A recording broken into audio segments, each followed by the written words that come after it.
she was attacking her own body. She was attacking her own thyroid. She was in a very severe autoimmune state. And she started developing juvenile arthritis. She started tearing her cruciate ligament. She was falling apart in front of my eyes. And she wasn't safe to be around people. We thought we had a training problem. I really didn't know what was going on. I had never heard of vaccinosis. I didn't know there was such a thing as an adverse event that went beyond maybe just, 15 minutes in the vet's office and you got to do some Benadryl. I didn't know there were any kind of long-term effects from vaccines. But this was so immediate and so obvious that I started researching.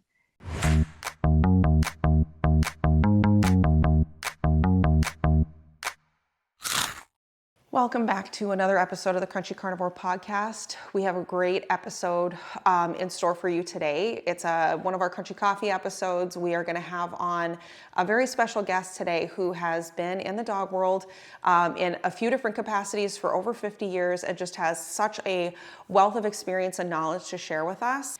And we cannot wait to introduce you to her. So let's get started.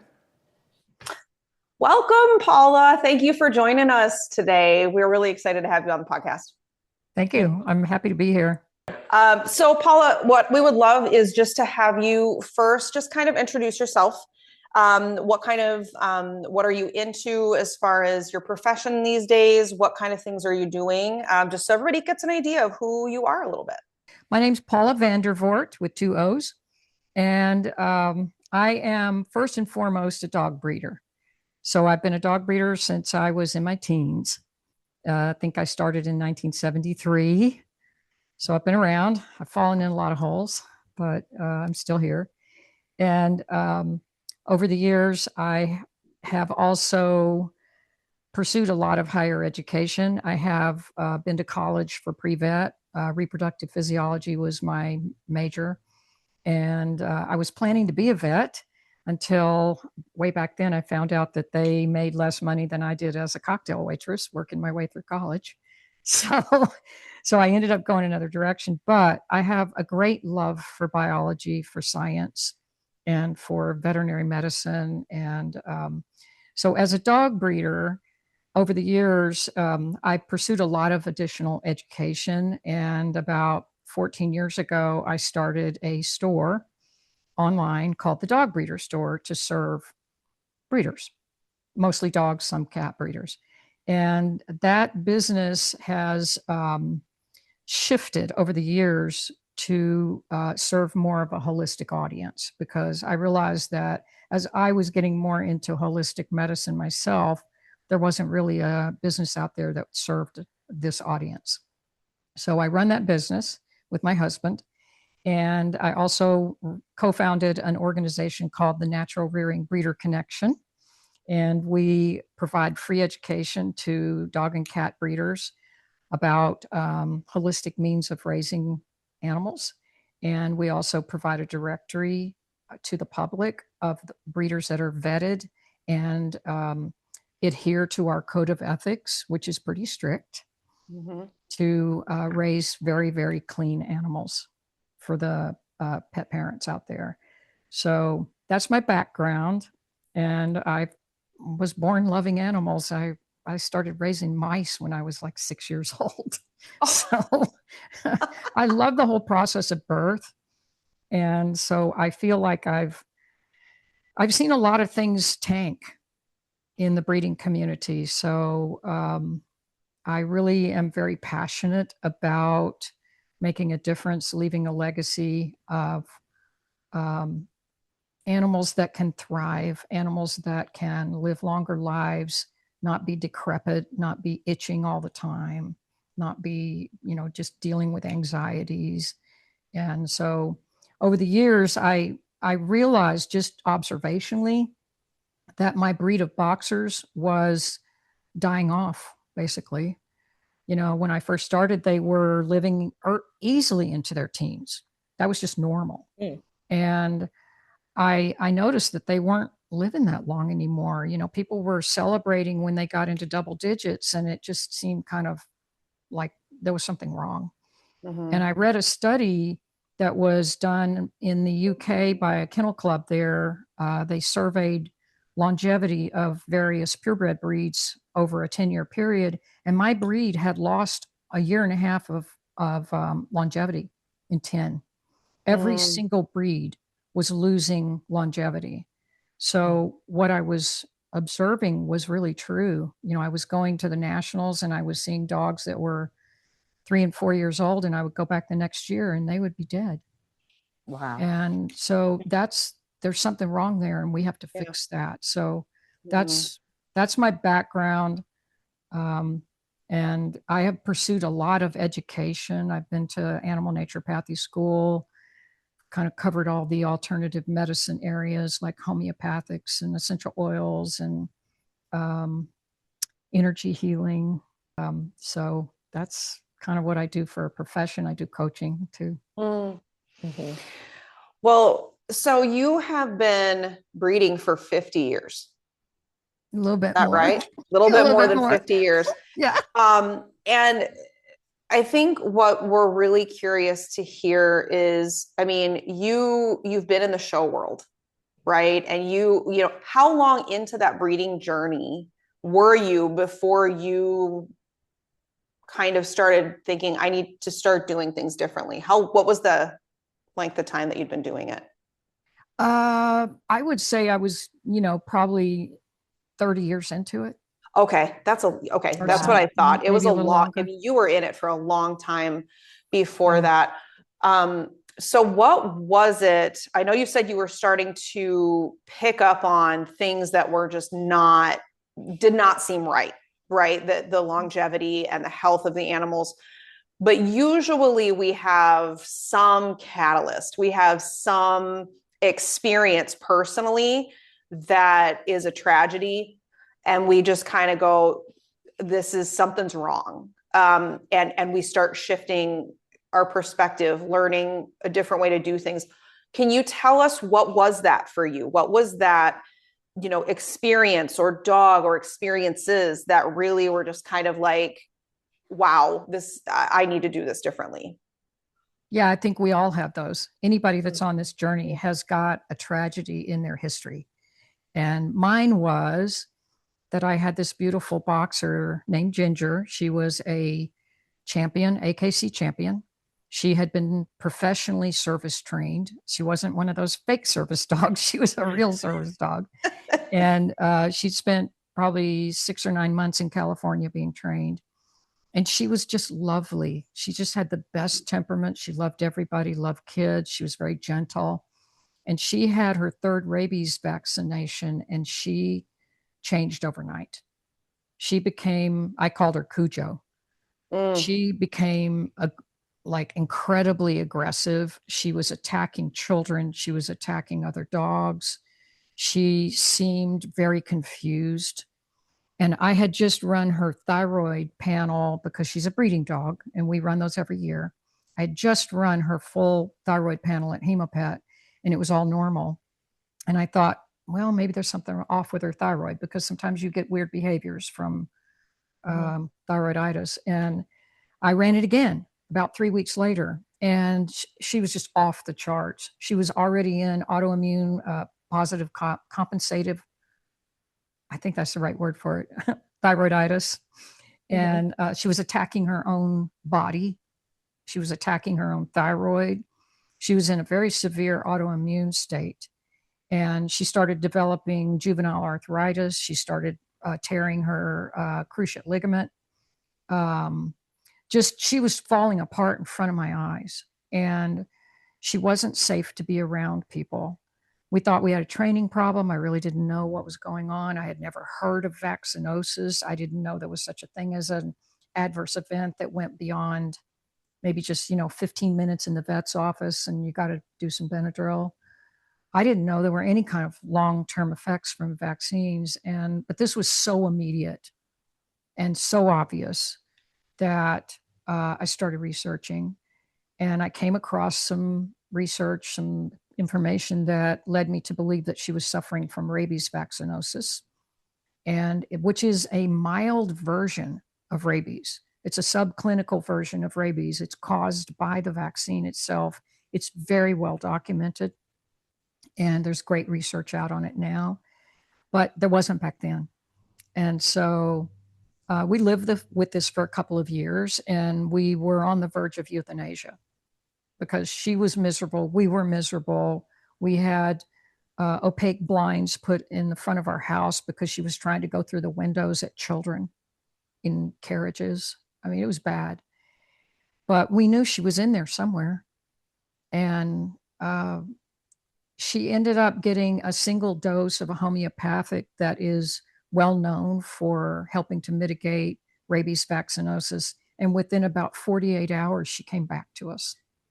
Wow. Her original temperament returned. And I would say quite a few of her own biological maladies healed themselves. So she was actually able to repair her own ACL tear that had happened, cruciate ligament tear. We never could, she had destroyed her thyroid by that time. So she was on thyroid meds for the rest of her life, but she became a young dog again. And it was wonderful watching her heal. And she was from a litter of 10 puppies. She ended up outliving all of her siblings by double. And I think it's because we gave her so much support dietarily, with alternative medicine, with homeopathics, with essential oils, which is, I was throwing the kitchen sink at her, trying to help her become herself again. And she ended up living a nice long life. She got her advanced lure coursing title, where they run high-speed banking turns, right before she died. Wow. And I think she was almost 13. And so that opened my eyes to the fact that the original education I had in allopathic protocols was damaging my dogs. And so I really wanted to know more. And I ended up going to school for that, animal naturopathy school. And I ended up being mentored by one of the greats in our field, Dr. Jeannie Thomason. We were good friends. She ran the school I went to, and she wrote a book called Natural Rearing. She was a poodle and Boston Terrier breeder, and I ended up getting a Boston out of her program. But that whole world opened up to me, and I have never stopped reading, learning. And I've since had other dogs come into my life who have been injured by vaccines in particular. So I've tried to make myself as much as possible an expert in that area, because I was looking for books on this and I couldn't find the books I wanted. So I decided to write one. It's called The Vaccinated Dog. Wow. We're going to be keeping an eye out for that one. Yeah, it'll be out soon. Yeah, I remember when I was in vet school, at some point they kind of gathered up the students. They were like, come, look, you got to see this. And what they showed us was an 11-year-old boxer. And they were like, oh my God, look at this. You will never see this again. Oh. And that was almost 30 years ago. Wow. So, and it was like they were just known, they taught us in vet school that boxer is French for cancer. Yeah. They're the cancer breed. Yeah. Right? Yeah. Yeah. But let me tell you, Dr. Levy, I met a 20-year-old boxer here in Houston. Wow. Whoa. That's amazing. Yeah, her name's Nestle. And I met a 19-and-a-half-year-old boxer through social media, but I followed him until he died. His name was Baron. So that sets the bar pretty high for me. It does. I feel definitely. we have a lot that we can do to close that gap. I want them around for as long as possible. When I sell a puppy to somebody with children, I want that dog to see them off to college. Yeah. And not in a wheelchair. Right. That's amazing. That's amazing. One of the things that we've talked about, Paula, in previous episodes, we talk about natural rearing, breeding, is that when you're a natural rearing breeder, you're not just a breeder, you're an educator. It's a whole nother hat that you have to wear, because a lot of people come to the table not really knowing the practices, not knowing how to raw feed, that type of thing. And so I just thought it would be interesting to hear, with as long as you've done it, what are some of the bigger things that you need to help your puppy families with when they come to the table and they know they want a holistically raised boxer and they want to continue that when they bring it home, but they're not sure how to do it. There can be certain challenges that come up. What are some of those bigger things that you really kind of come alongside your puppy families with and kind of help them with? Well, diet's probably the biggest one, that and vaccines. But I just do my best to simplify everything because in nature, things are pretty simple. And if you boil it down to the fact that the dog coming home with them is an opportunistic predator scavenger and not a kibble eater, they're not meant to eat processed food. And they start sort of thinking that way and realizing that they don't need to be afraid of it, then it gets pretty easy to help them through the dietary stuff. I usually just hook them up with a good commercial raw food at the beginning. I make my own food here, but I've been trained in it and I'm comfortable with it. And I feed a lot of whole prey. And some people don't want to do that, but I do. And I think probably, they're mostly worried about parvo. That comes up a lot. They're scared of it. And I do a lot to explain to them. And I have a little ebook that I've written called Creating Immunity Without Vaccinations. And it just, because I'm a scientist, I like to have endnotes and footnotes that reference the books that these come from, the PubMed studies that they come from, so that it's not just fluff. And I'm teaching them the science behind it all, that natural immunity is a scientifically validated process and it's real and it works. And so we go through that. I explained to them that parvo is everywhere. And if parvo was the size of ping pong balls, your yard would be covered with ping pong balls because you can't avoid it. All of my multi-generation, naturally reared, unvaccinated dogs have antibodies to parvo because they've been exposed to it somewhere in life. Have they shown me that they had parvo? No, they haven't. So they didn't get sick from it. And that's because they're naturally reared and they're eating a species appropriate diet. So I explain that to them. I give them handouts. I do a little drip email campaign to help them kind of absorb all this information a little at a time, so it's not overwhelming.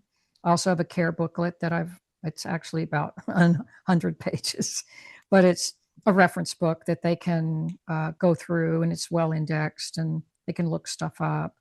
But it walks them through how not to be afraid and how important it is to be empowered to be your dog's personal caregiver, because there's so many things that can be treated at home. You don't need to run to the emergency room just because your dog barfs bile. Right. So, that, I guess those are the main things. They're just not sure how they're going to feed a balanced diet. Right. And when I explained to them that dogs don't eat a balanced diet in the wild, nor do we. Right. Just chill about it, relax about it. I had a client that was here for some training in muscle testing, and he was telling me in his Texan voice, I've been feeding raw chicken to my dogs for 20 years and they're fine. And I said, oh, really? And he said, all I do is give them chicken quarters. And in my head, I was thinking, where's the organ? Where's the extra muscle meat? Where's all the micronutrients? And I realized those dogs were surviving and thriving because they are scavengers. They're opportunistic. They can even shift certain micronutrients in their own bodies to become more bioavailable. They're really, really hardy. And he was doing those dogs justice. by just Mhm. feeding them chicken quarters. They were probably Mhm. eating soil and scrounging some vegetation on his property, but they were doing great. So I just try to take the fear out of them. Because I think too, like I guess it hadn't really occurred to me up until now that like the two of you are like way out on this forefront where for the most part, the people who are coming to you to buy puppies, this is their first time getting Right. a naturally weird puppy. It's not like we have this whole backlog of people where this is their fifth naturally weird dog and they know what they're looking for, they know what they want, they know how to do it. And so you have to basically educate massively Mm-hmm. every single puppy buyer, Mm-hmm. like from the get-go. Mm-hmm. Like that is a huge task. Mm-hmm. Do you think that more people are coming on board to be holistic breeders? Like, is this kind of a growing community, do you think? Yes, absolutely it is. Um, Social media has its pluses and minuses, but one thing it's done is it's made this information readily available to people. And we're easy to find. We didn't used to be very easy to find. And I used to Really? wonder, how do people find me? I would have keywords in my website to try to draw them in. But, you almost have to use the keyword tragedy or my dog died young or something like that, Yeah. autoimmune disorder. But nowadays, this community is growing and it's growing fast. And Mm. there are lots of informed puppy and kitten buyers and even rescue people who are asking for animals that are not going to be sick their whole lives. They want something different, and sometimes they don't know exactly what they want, but they know they want something different. And especially if they've lived with an animal with an autoimmune disorder that's evident, um, they start looking and they find us. And Mm-hmm. we're out there. I speak at a lot of animal conferences. I teach at breeder events, and I see lots of eyes opening. Oh, The great. breeders are just like, really? You don't vaccinate? Why? How do you do that? Mm-hmm. I don't know if my people will buy puppies from me if they're unvaccinated. And so I just show them the science. It's really simple science. And um, because we are there at the beginning of life, we have a responsibility to these animals to do it right. Mm-hmm. And I was not doing it right for the first 30 years. I was Wow. poisoning my puppies. I didn't know it. I thought I was doing all the right stuff. I was feeding the Mm-hmm. best kibble. I was participating in beta programs with Science Diet and kibble Mm-hmm. companies. And I didn't realize the kind of damage I was doing to these puppies until I saw their lifespans go down and started taking those phone calls from people. My dog's itching. My dog's itching. What do I do? Mm-hmm. And so we're living in a really good time. Mm-hmm. Mm-hmm. Eyes are opening everywhere and people want this. We just signed up our first rescue at Natural Rearing Breeder Connection. That's Mm-hmm. they've got rescue animals that are unvaccinated, raw fed. Oh, And, wow. I think this is the wave of the future. Mm-hmm. That is amazing. Yeah. Back in the day, in the early 2000s, when I was running a humane society, first I was the volunteer vet at our local humane society for 3.5 years. Then I ran my own humane society for 3.5 years. And at the time, I thought breeders were the devil. And then it wasn't until, I don't know, maybe about 15 years ago that I started to see, maybe 10 years ago, I started to see that Minnesota is a very dog friendly state. There are so many dog rescues here. I don't know if every state is like that, but there's a crazy number of dog rescues. We import dogs from the South. Like there is a flood of dogs coming north all the time. There are some rescues here that all they do is they go to Missouri to the puppy mill auctions and empty them out and bring all those dogs back here and find them homes. But what I was seeing is that we're starting to run out of healthy dogs. Like every dog that's adopted from a rescue, and 100%, they all need homes. It is true. But they'll have problems. And you're basically, in the puppy mills, they're having a great time because then literally all they had to do was call one of these rescues and say, you come and get these dogs or we're going to kill them on Monday. And bless their hearts, the Wow. rescues show up and take the dogs and find homes for them and try to fix some of their problems. But I started to look around. I was like, where are the healthy puppies? Where are people going to get healthy dogs from? Not everybody can invest in one of these fixer-upper dogs that needs a lot of work. And so then, I think you were one of the first breeders who approached me for holistic care. And that was when, I started to see that people really were like breeding dogs for good reason because we need them. And so I really admire what you're doing and what you've done and what you're, trying to do in the future for people. What do you think what are you looking ahead to with the natural rearing breeders community? I would really like to have more rescues on board, because it's not just about breeding. There's so much involved in breeding a purpose-bred quality dog. It's not just how many titles they can get, how many ribbons they can win. I went through a period in my life where that was like the most important thing to me.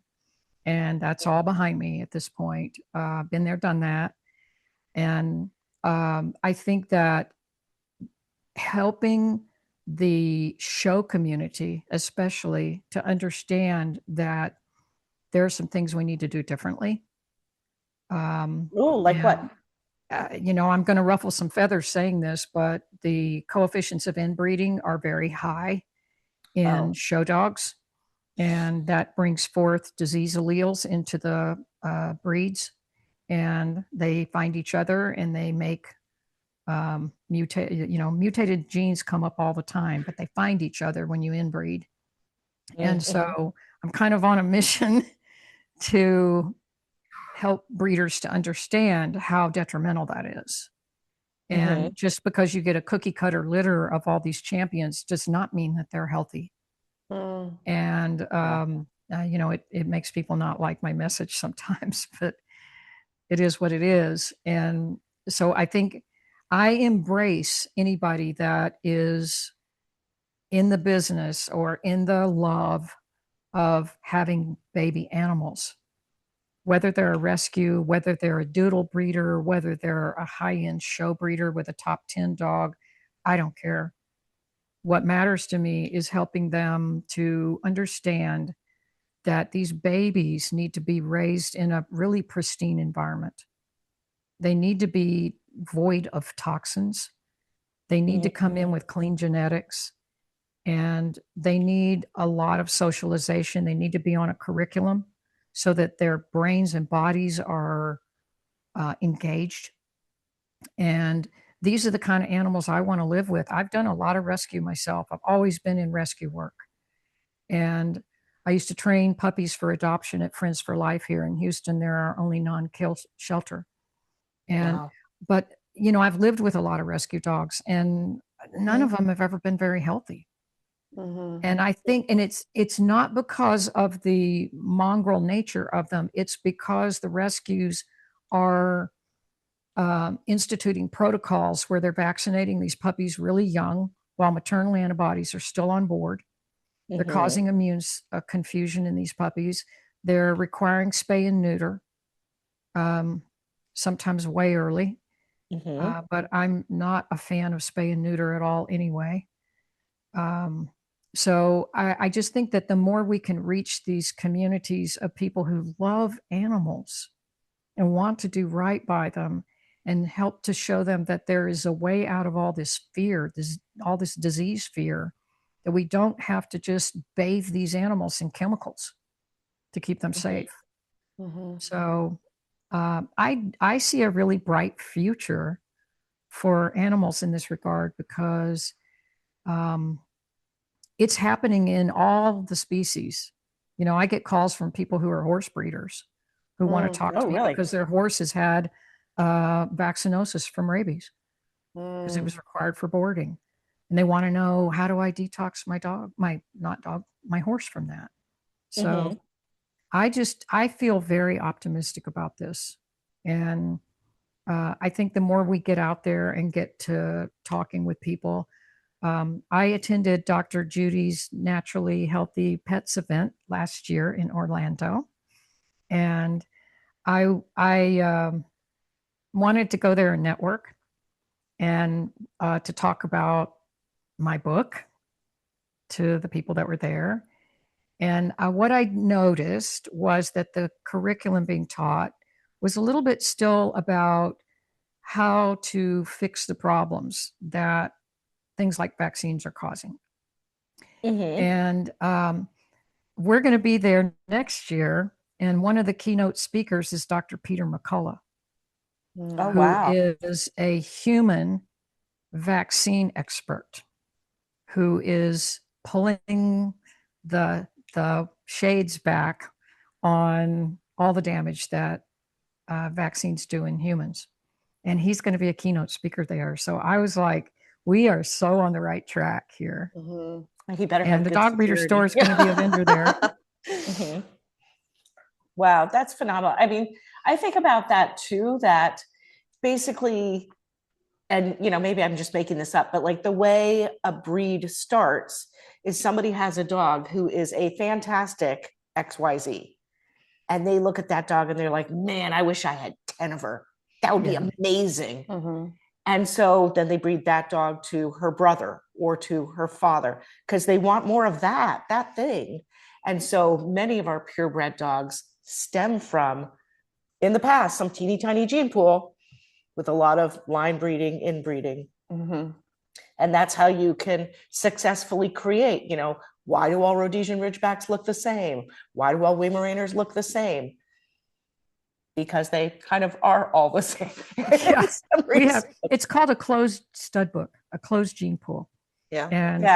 And it really is a hot topic in the breeding community because there are formulas out there that some breeders follow that involve severe inbreeding to maintain type and form and function, and to make a boxer look like a boxer and have it be a beautiful boxer with proper structure and have all the puppies in the litter be capable of being shown and be champions and so forth.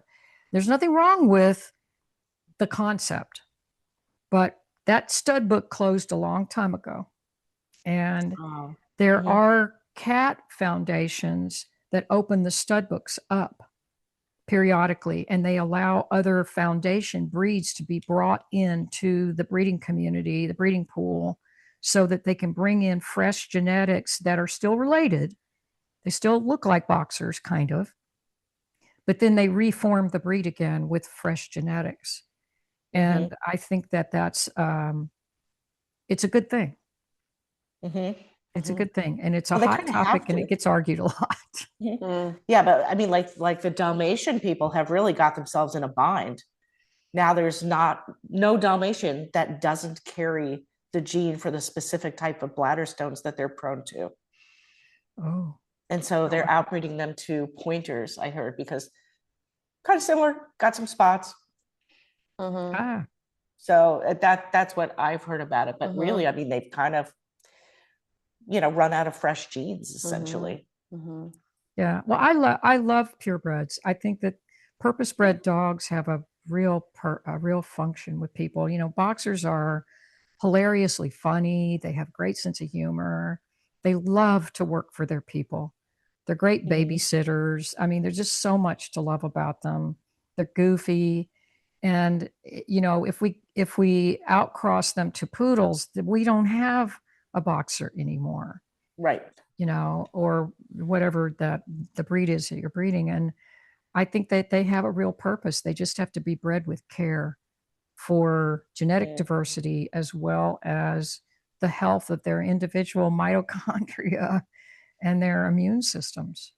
And boxers, because they are known as the cancer breed, they love to grow lumps and bumps. We have to support them in as toxin-free an environment as we possibly can, because we don't want them growing cancers and dying young. Yeah. And we need to use frankincense on them sometimes. Yeah. I mean, sometimes there are certain breeds that I tend to caution people about. I mean, Cavaliers are cute and adorable, and I don't think I know anybody who only has one Cavalier because they're super cheerful and sweet and loving, and they have so many health problems. But like each individual Cavalier is a tragedy waiting to happen. So all the more reason to raise them naturally. Right. Give them the best possible chance to get around all that. You don't want to trigger things. That's the whole science of epigenetics. And I encourage breeders and pet parents to learn about that. Because you can reverse things that are genetically predisposed through environment. Say a little bit more, like, at first we were talking about rabies vaccinosis, and you said it's a mild subclinical form of the disease itself. What kind of symptoms would people see or suspect that their dog might have rabies vaccinosis? The most obvious one is behavior changes. So you can imagine that a rabid dog doesn't have any bite inhibition anymore. They'll bite tires, they'll bite trees. That's why they bite people so easily, because their brain doesn't work anymore and they don't have bite inhibition. And your dog might be chewing on its feet. It might be eating things it shouldn't eat. I think that's called pica or pica. It might be more anxious, like all of a sudden more anxious, more aggressive, more sharp-tempered, more apt to snap. And one of the things I noticed with Ginger was that she was focused on shiny objects. She was focused on water. And rabies is known as hydrophobia. There's a dysfunction in their ability to hydrate and drink because their throat closes down. And I think she was experiencing some of that because she was really, really focused on water, but she couldn't really seem to drink it well. So there is a list of vaccinosis symptoms that are on a chart that Dr. Pitcairn put out that identifies the exact symptoms of rabies. And then in the second column, it identifies the subclinical version of that particular symptom. And I'm happy to share that with you. It's on my website. I share it a lot. Oh, excellent. Okay. He has one also for panleukemia and for distemper. And I think in the rabies handout, or that chart, Dr. Pitcairn also talks about the itching, right? Because we tend to forget that our whole skin is just essentially a whole bunch of nerve endings standing on end, right? That's how we feel things. That's how we sense touch and pressure and temperature. And so those nerves, when they just start firing randomly or firing all the time, in some ways it's kind of like, I'm one of those people who can't wear a turtleneck, right? You can't stand to have your clothes touching you, or kids who are super sensitive to labels inside their clothes. And to these dogs, if they feel every breath of air too much, because our brains are designed to damp down a lot of information so that we don't constantly freak out. But for these dogs, I think that's part of the itching that comes as part of rabies vaccinosis, is they can't dial it down, right? They can't ignore it. And so their nerves are constantly firing. One thing I'm curious about. I've heard it also described as having their brain on fire. Oh yeah. Encephalitis. Yes. Yeah. What do you think about, is there a specific time period after rabies vaccination that you would expect to see vaccinosis appear, or could it be any time? What do you think about that? Well, the research I've read is that it tends to be a little bit delayed. In my case with my dog, I needed to be hit on the top of the head with it. So, because I didn't believe it was real. But it typically can take 2 or 3 months for it to start showing up, and it's insidious. It's not overnight. It's very difficult to connect the event of the vaccine with the actual gradual display of the symptoms of vaccinosis, unless you know what you're looking for, and that it's related to the autoimmune issues that it causes. And of course, the rabies vaccine is loaded with heavy metals. So those go behind the blood-brain barrier within about 10 days. Oh, So wow. the vaccine companies always got away with saying that when they pulled blood after the rabies shots or the shots with all the heavy metals in them were given, that after about 10 days, you couldn't find the heavy metals in the blood system anymore. And they finally did a study on macaque monkeys where they actually sacrificed the monkeys and looked at their brains. And what they found was they weren't eliminating those heavy metals through their pee and poop. They were storing them behind their blood-brain barrier. So it doesn't take very long before that stuff becomes very neurotoxic. And it's pretty well impossible to get out. Yes. I have one of those at home. So now, Paula, I know you've been researching and writing a book for 2 years, correct? Yeah. All about this topic. You also have put together what you call the Vetox kit, which is in your store. And so I think that is a very common question that people will ask is, okay, so they do their rabies shot because they feel they need to or whatever else. But then what can we do right after, right? Or how soon can I detox them after I do this?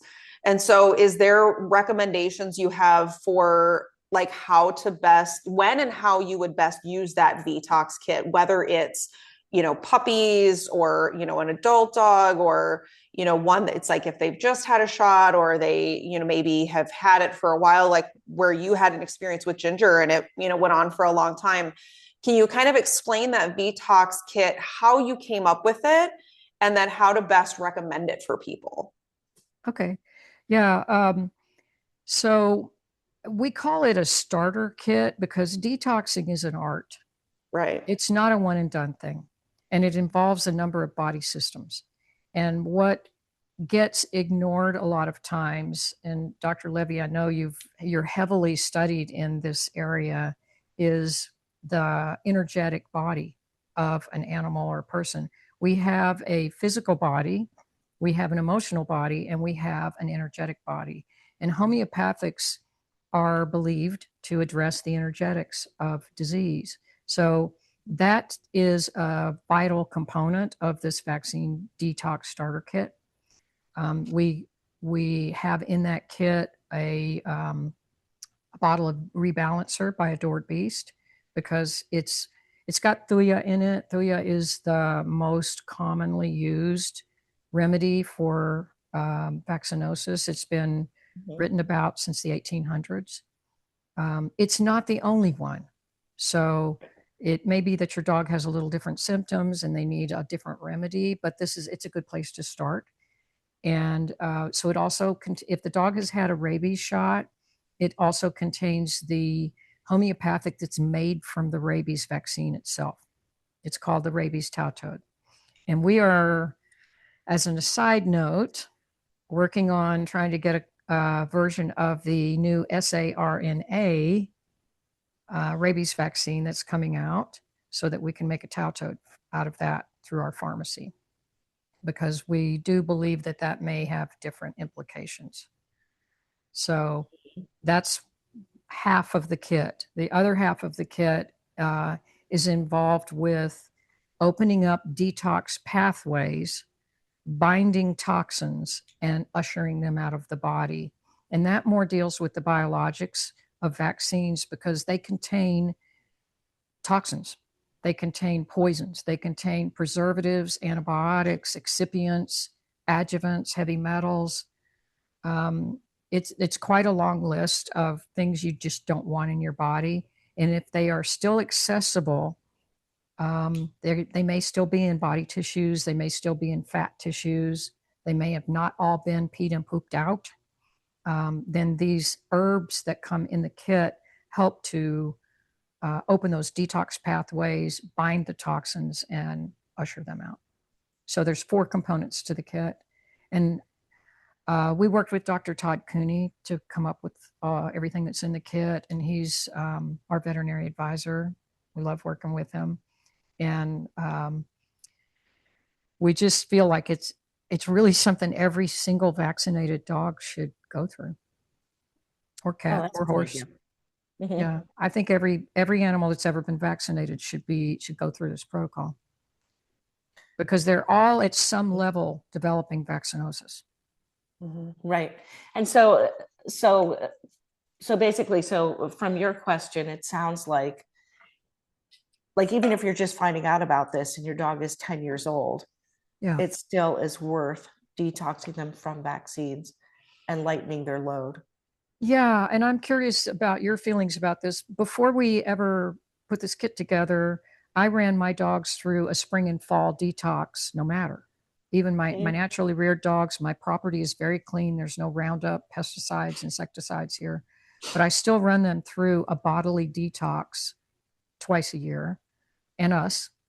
And I'm curious about, if you have that as your protocol for your clients. But when your animal's been injected with these things, the sooner you can deal with them, the better.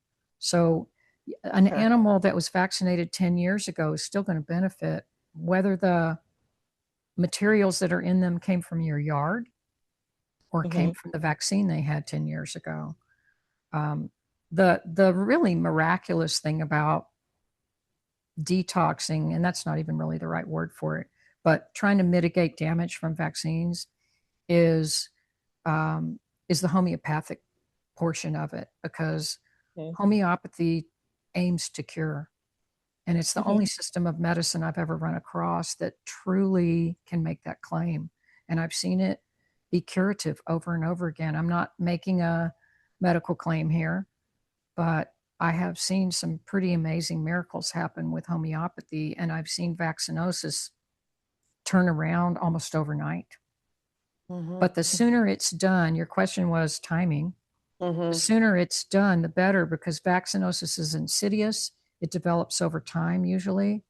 And the sooner you can deal with it, bring it forward, and allow the animal to come back to a state of homeostasis, the better their life is going to be. Right. So how do you feel about all that? I completely agree. I don't necessarily do well. I think we're in the process of working on a specific detox protocol. What I typically do is through raw feeding and using supplements, at some point the body will naturally start to detoxify. And so I spend a lot of my time trying to convince my clients not to suppress symptoms. So for me, that's probably one of the biggest challenges that I have to deal with every day. I do have a seasonal supplement program that is geared towards detoxification, that is based on the Chinese calendar of the seasons, which is a concept that I stole from a book called Staying Healthy with the Seasons by Elson Haas. It's about Chinese medicine for humans. But when I saw that, so there are 5 seasons in the Chinese calendar, and in each season, there's a pair of meridians that are more active during that time. And when I saw that, I thought, there's my map. There's my template for supporting different organ systems in different times of year. And when you support things with nutrition, detoxification is possible. And so my goal with any of my patients is I want them to end up, and it's not like a super heavy-handed, every day your dog must get the supplements. It's not that kind of a protocol, because I don't really practice that way. I don't think the body needs to be bullied into submission. I think we can support our bodies into health.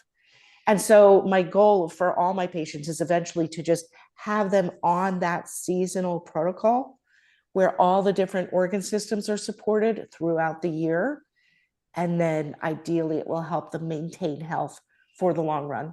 Oh, I think that's amazing. And I just to add to that, the dogs that I've treated here at home for vaccinosis, I will say that they've been treated the same way.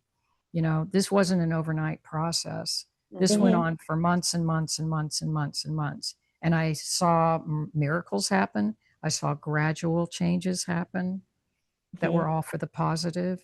And I think that when you say, your body can't be bullied into this, it's true. You just have to give it the support it needs. And it has the innate intelligence to heal itself.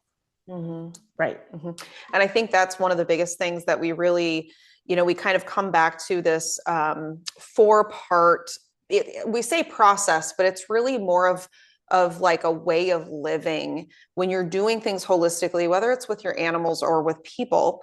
And patience is a big part. That's one of the big steps. I mean, observation is important, but I think it's been lost on us as a society. Everybody wants microwave solutions, and that's not how healing works. It's not how healing works. And also to be reminded that we all, and our animals all have systems built in to regain homeostasis or to keep homeostasis for them to thrive. And so really it's up to us to support those, to learn the different ways that really nourish and nurture the body as a whole and those processes. It saves us a lot of work on the back end. We're not, trying to bully. We're not trying to, kind of cut into the process with something that's unnatural that the body doesn't even recognize. And then you're going to create another problem you have to deal with. It's really about appreciating and respecting the body's design and knowing that there's a system and a process that you can trust, and it does take patience. And I think that's something that we really try and put across. So Paula, I love that you said that. It takes time, right? We keep talking about it. It takes time. And the more you can do things with, gentle support for processes versus, turning on a fire hose of detoxification. We don't ever want to do that. They get very uncomfortable. We get very uncomfortable. It's not pleasant.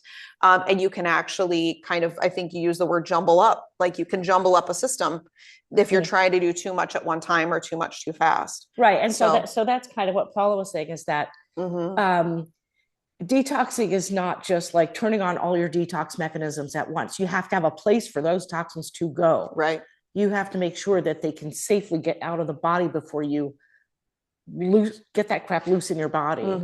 So having said that, I have people come in whose, dogs have everything from allergies to cancer. They're like, I want to detox my dog.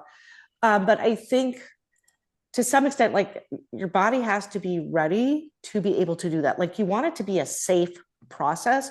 You don't want to end up in the ER because you did some crazy detox and have now hurt yourself.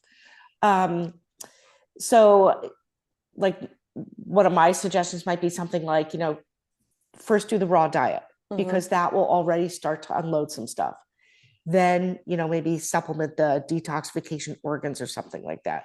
So what do you think about that? Do you think it's worthwhile to so say I bring a dog home from a rescue tomorrow and it's had all its shots and it's already been spayed or neutered. Would I do the Vetox thing right away while I'm reading the book about raw feeding? No, cuddle up on the couch with that puppy and love it and get to know it first. Let me tell you from being a breeder, and I know Mel knows this is the case, leaving the nursery environment is very stressful for babies. They almost all get diarrhea. They get stress diarrhea. They're lost. They've lost all their siblings. They've lost their mom. They just need to be in a safe environment. So I think that's a good time to just sort of start learning about some things and love on your puppy.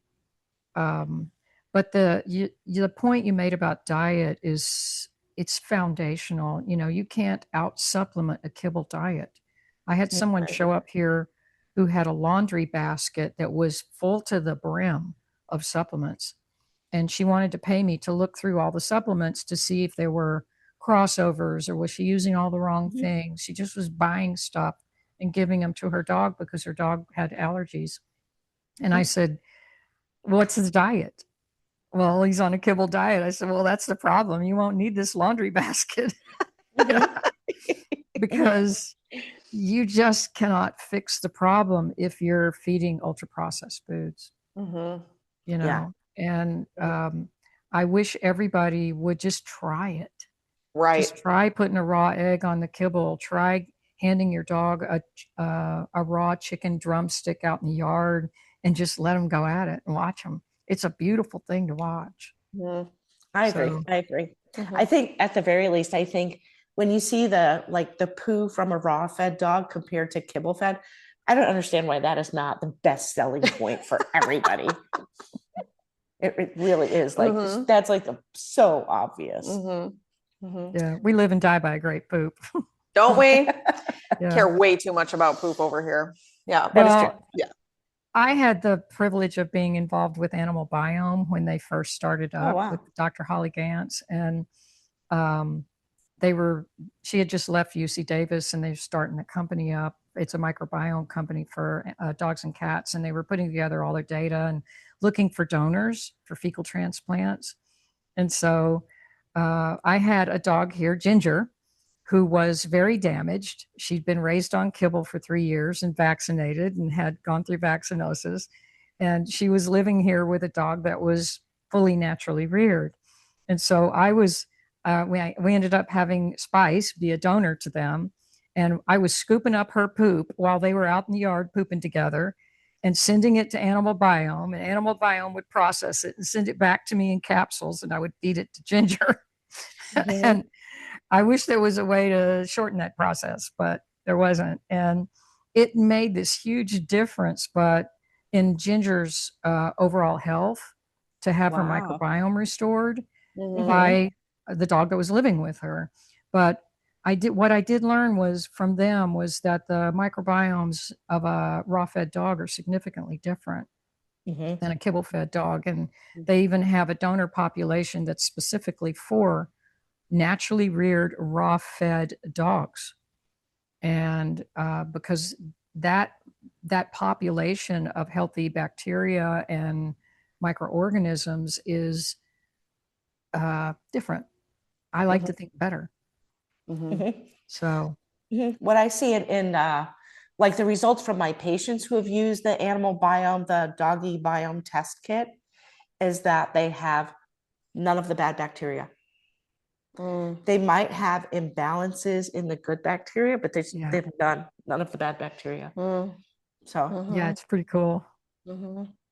Well, I think this has been a great conversation, Paula. Thank you so much for coming on with us. We were really excited to have you, and it took a little while, but we got here, right? Yeah, little technical And problems. so, yeah, and I think the big punchline here is, when we have people that have done these practices for so many years, and people like you that love science, and you can bring that to the table along with these practices. I think the more that we can talk about it and spread this information and put it on different platforms and create communities, I think that is really what people need. I think that there is a wave. I agree with you. I think there is a huge wave of people coming in that have had the tragedies, they've had the damage, they've seen the problems, and they want something different. And we're really here to bring that. We need to empower, and there is a lot of fear, and we talk about a lot about that here too, where it's just like, one of our biggest jobs is to help dissolve that fear, because it's just, that's the driver, unfortunately. And so, I know that we've got the natural rearing breeder connection. We've got Wellspring that we're working on over here. You've got your amazing store. You're doing education. You're being, keynote speaker all the time. I think it's these things that are going to, drive the movement. And I know there's others, right? And so I'm very excited to see what's going to come from all of this. And I hope people feel welcomed and empowered, and I want them to ask questions. We've got an amazing, community on Facebook of people that are just hungry for this information.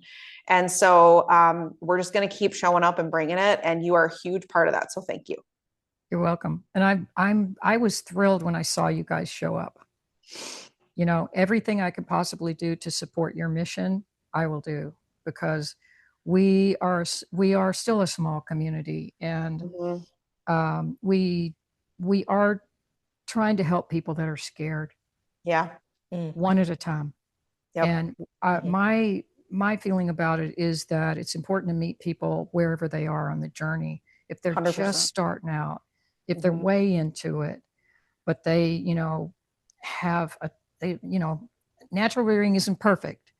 You know, you can still have tragedies when you do natural rearing. There's just less of them, and they're not as intense. Right. But, you know, I just think it's, if you can get a breeder to just not give antibiotics while their girl is pregnant, just in case she's developing some kind of bacterial infection that they don't even know she has.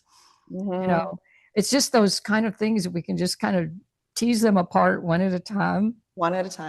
And go, you know what, there's a better way. There's a homeopathic for that, by the way. Yeah. It's called war. So many great resources. Yeah. So many great resources. Thank you for your time and your patience with our technical difficulties. Yeah, we had a little bit of technical difficulties, but we got it. Invite me back.